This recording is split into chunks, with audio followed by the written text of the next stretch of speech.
Mes chers compatriotes, c'est avec gravité que je m'adresse à vous aujourd'hui au nom du chef de l'État et du gouvernement de la République. En effet, notre pays, la Guinée, à l'instar d'autres nations, vit une crise sanitaire dramatique liée au coronavirus, au Covid-19, qui se répand avec une rapidité vertigineuse qui endeuille les familles, bouleverse les modes de vie et ralentit l'activité économique.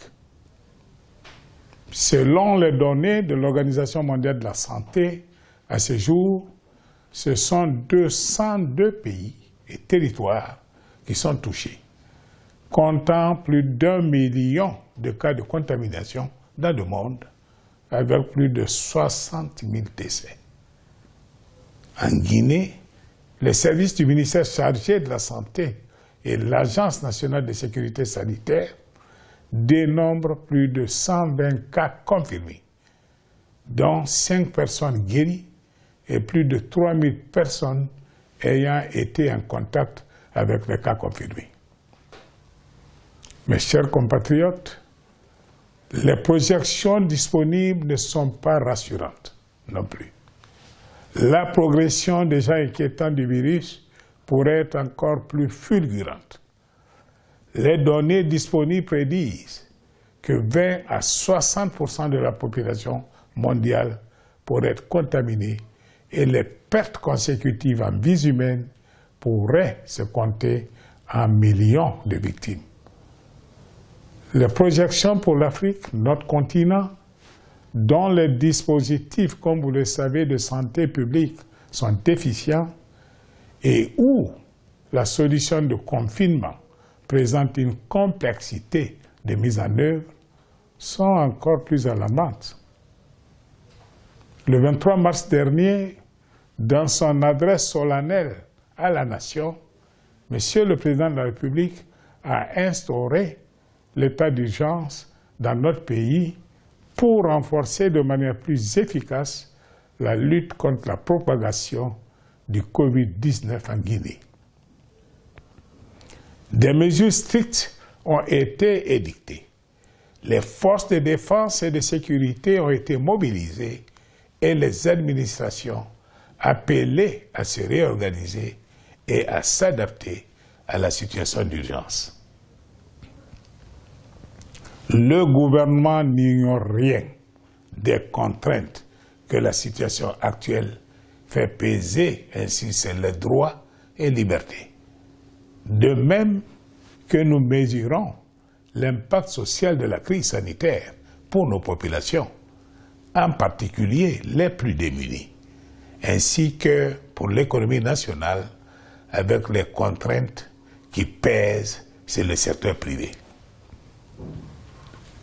Préoccupé par cette situation, Monsieur le Président de la République m'a chargé, dans son adresse à la Nation, je le cite, de proposer un plan de riposte économique susceptible de soutenir notre économie et aider le secteur privé à absorber le choc induit par le ralentissement prévisible de l'activité économique.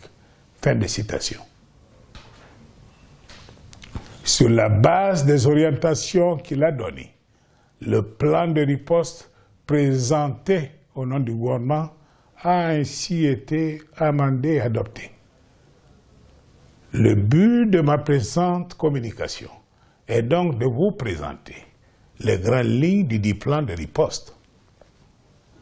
Chers compatriotes, comme vous pouvez le constater, les perspectives économiques mondiales sont incertaines et l'économie guinéenne ne sera pas épargnée. Elle sera tout aussi impactée par la crise sanitaire actuelle. Le Fonds monétaire international prévoyait un taux de croissance de notre économie de l'ordre de 6% en 2020, contre 5%, 5,6% en 2019. Il est fort probable maintenant que les conséquences du Covid-19 se traduiront par une baisse qui pourrait atteindre environ 1% du PIB en 2020. Outre la baisse du taux de croissance annuel, le niveau de l'inflation devrait aussi s'écarter de la trajectoire prévue, tandis que le déficit budgétaire devrait s'aggraver en passant de 3,4 à 6% du PIB face à l'accroissement inévitable des besoins de financement pour apporter une riposte économique à la pandémie.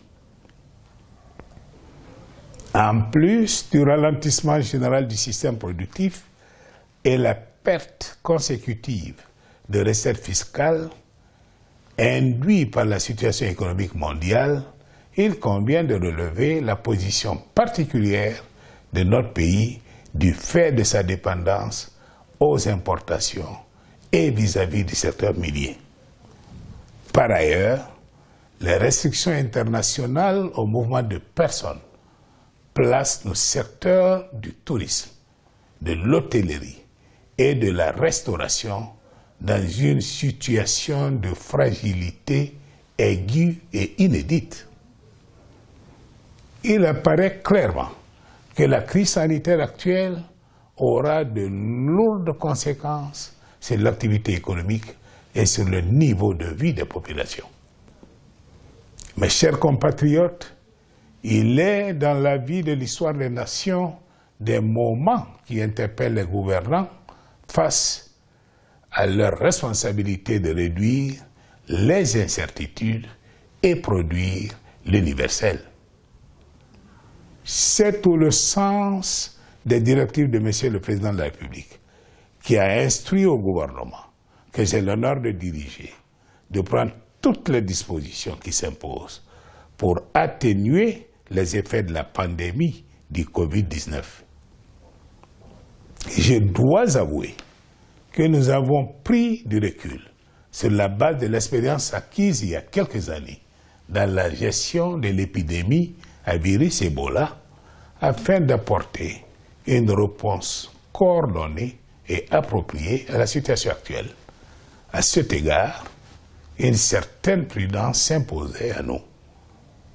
Le gouvernement ne souhaitait pas seulement faire des annonces fantaisistes. Il nous a fallu établir très clairement les contours du plan de riposte et les moyens de le financer en tenant compte de la nécessité de maintenir la stabilité macroéconomique et préserver ainsi les acquis chèrement conquis par la gouvernance du professeur Alpha Condé sur la décennie écoulée. Après des consultations avec le secteur privé, qui m'a fait remonter ses observations et ses propositions, et en étroite concertation avec les départements ministériels économiques concernés et la Banque centrale de la République de Guinée, le gouvernement guinéen s'est doté d'un plan rigoureux de riposte économique à la crise sanitaire actuelle. Le coût global de ce plan de riposte économique est de plus de 3 000 milliards de francs guinéens. Notre plan de riposte est adossé à 30 mesures spécifiques. Il s'articule autour de 3 axes. Une première composante sanitaire est destinée à contenir et juguler l'épidémie. Une deuxième composante sociale a pour but d'atténuer les conséquences de la crise sanitaire pour les ménages, notamment ceux en situation de précarité. Et une troisième composante appuie au secteur privé pour mitiger les effets de l'épidémie sur les entreprises, en particulier les secteurs les plus affectés. Je ne doute pas que les 30 mesures identifiées et retenues nous permettront de mieux protéger la société, prendre en charge nos malades, aider les plus démunis parmi nous et prévenir l'effondrement de notre système économique. La composante sanitaire du plan concerne l'amélioration de la prévention ainsi que des conditions dans lesquelles les personnes atteintes par le virus sont prises en charge de façon décente.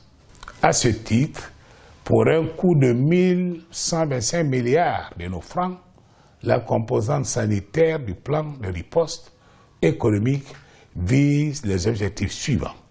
Le renforcement du dispositif de surveillance et de prise en charge, tant à Conakry aux 34 postes frontières identifiés et jugés comme étant les plus sensibles, et le renforcement des infrastructures et du système national de santé. La composante sociale du plan, quant à elle, vise à apporter une aide appropriée aux populations, en particulier les plus démunies. Elle comporte le plan de l'ANIES et des mesures sociales complémentaires. À cet effet, l'Agence nationale d'inclusion économique et sociale ANIES, fer de lance de la politique sociale du gouvernement, commencera à exécuter dès cette semaine un plan d'urgence de 439 milliards de francs guinéens déjà disponible pour mener une campagne de sensibilisation et de distribution de kits de protection, la réalisation de travaux à haute intensité de main-d'œuvre destinés à assainir le cadre de vie à Conakry et la réalisation de transferts monétaires pour 240 000 ménages vulnérables visés, soit 1,5 million de nos compatriotes. Au titre des mesures sociales complémentaires, l'État prendra à sa charge pour 3 mois les factures des abonnés au tarif social de l'électricité à compter de ce mois d'avril. Cela va coûter 456 milliards de francs guinéens sur le trimestre. L'État prendra également à sa charge pour 3 mois les factures des abonnés au tarif social de l'eau à compter de ce mois d'avril, pour un coût de 24 milliards de nos francs. Les échéances de paiement des factures d'eau et d'électricité pour l'ensemble des autres abonnés non commerciaux seront décalées de 3 mois. Il s'agit là d'une facilité de trésorerie. Les prix des produits de santé, c'est-à-dire produits pharmaceutiques et équipements de santé, et des denrées de première nécessité, sont gelés sur la période de la pandémie. Tout comme les loyers sur les bâtiments publics et privés sont bloqués d'avril à décembre 2020. Les transports publics en bus sont rendus gratuits pour 3 mois à partir de ce mois d'avril, ce qui représente un effort de l'État à hauteur de 6 milliards de nos francs. Le transport public par voie ferroviaire, Conakry Express, est également rendu gratuit pour 3 mois à compter de ce mois d'avril 2020, soit pour un coût pour l'État de 2 milliards de nos francs. J'ai instruit tous les ministres sectoriels de prendre les dispositions requises pour l'application rigoureuse de ces mesures.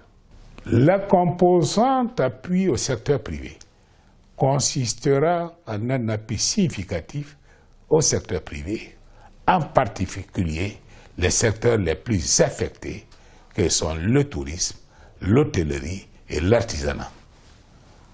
Ainsi, il est décidé le report pour 3 mois de l'ensemble des charges fiscales et sociales des entreprises du secteur du tourisme et de l'hôtellerie. Un effort de paiement sans délai des arriérés dus par l'État au secteur du tourisme et de l'hôtellerie sera consenti. Un report pour 3 mois du paiement des factures d'eau et d'électricité pour les entreprises du tourisme et de l'hôtellerie est également donné. L'État renonce pour les 3 mois à venir à la taxe sur la valeur ajoutée TVA sur les factures d'eau et d'électricité des entreprises du secteur du tourisme et de l'hôtellerie. tout comme les échéances de remboursement des prêts bancaires au secteur du tourisme seront reportés de 3 mois sans coût financier pour les entreprises concernées. Les équipements de santé et produits assimilés et entrant dans le cadre de la lutte contre le Covid-19 sont exonérés de tous droits et taxes pour toute la durée de la crise sanitaire. Le paiement des impôts, taxes et versements assimilés est reporté de 3 mois pour l'ensemble des petites et moyennes entreprises. Les délais de remboursement des crédits de TVA aux entreprises sont réduits à 2 semaines et le ministre chargé du budget prendra toutes les dispositions en ce sens. La facturation des surestaries au port et à l'aéroport est suspendue pour 3 mois. La dette intérieure de l'État, qui pénalise aujourd'hui nos PME, fera l'objet d'un effort progressif et significatif de règlement. Les arriérés portant sur les marchés publics, préfinancés par les entreprises, au moyen d'emprunts bancaires, feront également l'objet d'un effort significatif de règlement. Les pénalités de retard dans le cadre de l'exécution des marchés et commandes publiques de l'État et ses démembrements sont annulés. Un fonds de garantie des prêts bancaires aux petites et moyennes entreprises sera créé avec une dotation initiale de 50 milliards de francs guinéens. Un fonds spécifique pour les groupements d'intérêt économique sera mis en place pour un montant de 20 milliards de francs guinéens pour les aider à mieux absorber les chocs économiques de la crise sanitaire en cours et les accompagner dans leur formalisation. Les exigences pesant sur les banques commerciales au titre de leurs réserves obligatoires auprès de la Banque centrale seront assouplies pour garantir le financement de l'économie. Pour la même raison, les conditions de refinancement des banques commerciales auprès de la Banque centrale seront allégées avec une réduction du taux directeur de l'Institut d'émission. Les modes de paiement par voie digitale ou monnaie électronique seront facilités et amplifiés. Mesdames et messieurs, chers compatriotes, pour assurer le financement des mesures que je viens d'annoncer, un fonds spécial de riposte et de stabilisation de l'économie, appelé Fonds de riposte Covid-19, sera créé dès cette semaine. Ce fonds, qui s'élèvera à un montant minimum de 2 500 milliards de francs guinéens, sera alimenté par l'État à travers différentes sources de financement déjà identifiées et par les contributions volontaires des particuliers, des bonnes volontés et des entreprises. À cet effet, le gouvernement lance un appel public à la solidarité nationale pour que, ensemble, État, particuliers et entreprises, nous mutualisions nos efforts pour combattre plus efficacement la crise sanitaire en Guinée. Je voudrais également porter à votre connaissance que des discussions sont en cours avec nos partenaires techniques et financiers, bi- et multilatéraux, pour garantir leur indispensable soutien dans le cadre de la lutte contre la pandémie liée au Covid-19. Je tiens ici à leur exprimer la reconnaissance de toute la nation pour leur constant appui. Chers compatriotes, La crise sanitaire que nous traversons est sans précédent. C'est la deuxième épidémie que nous connaissons en Guinée en moins de 10 ans, après celle liée au virus Ebola. La résilience des braves populations guinéennes est, encore une fois, mise à très rude épreuve. Dans la lutte contre la maladie virale Ebola, chaque Guinéen, à son échelle, a donné du sien. Comme un seul homme, la nation guinéenne tout entière s'est dressée pour lutter pour sa survie et notre nation est restée debout. C'est dans cette force que nous devons à nouveau puiser aujourd'hui les ressources nécessaires pour venir à bout de la présente crise. À chaque fois que l'avenir de la Guinée a été en jeu, nous avons su, nous Guinéens, trouver la force nécessaire pour nous réinventer. Au-delà des divergences politiques, des considérations sociales, ethniques, religieuses ou des spécificités de nos mœurs et coutumes, il nous appartient d'adopter des attitudes responsables face aux périls sanitaires. Brave population guinéenne, je tiens à réitérer l'invitation de Monsieur le Président de la République à observer les mesures de prévention édictées par les autorités sanitaires, en particulier les gestes barrières et les réflexes hygiéniques associés. Vous comprendrez à sa juste valeur la décision prise par son Excellence Monsieur le Président de la République, professeur Alpha Condé, de déclarer l'état d'urgence en Guinée pour mieux livrer cette guerre sanitaire, une guerre sainte face à un ennemi invisible, vicieux et dangereux, dont les effets dévastateurs sont visibles et ressentis à bien des égards. Je veux lancer un appel à toutes les forces morales, politiques et sociales de notre pays pour l'effort individuel et collectif exigé par l'état d'urgence. Déjà, il est heureux de noter l'élan de solidarité et de mobilisation observé dans le discours politique face à l'épreuve de la crise sanitaire. Le moment exige, en effet, une synergie d'action coordonnée et déterminée de toutes les forces vives de la nation.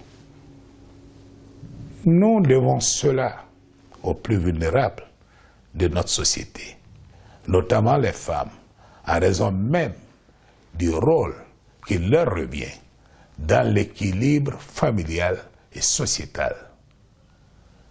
C'est vrai, la démocratie, ce n'est pas simplement la faculté d'exprimer librement son opinion ou de porter la contradiction. La démocratie, c'est aussi et peut-être surtout la volonté et la capacité à se rassembler pour garantir une communauté de destin lorsque la société fait face à une situation exceptionnelle et que le péril menace l'existence même de la nation. Chers compatriotes, je tiens à vous rassurer que le gouvernement est et demeurera mobilisé pour mettre en œuvre toutes les dispositions que je viens de présenter dans les grandes lignes.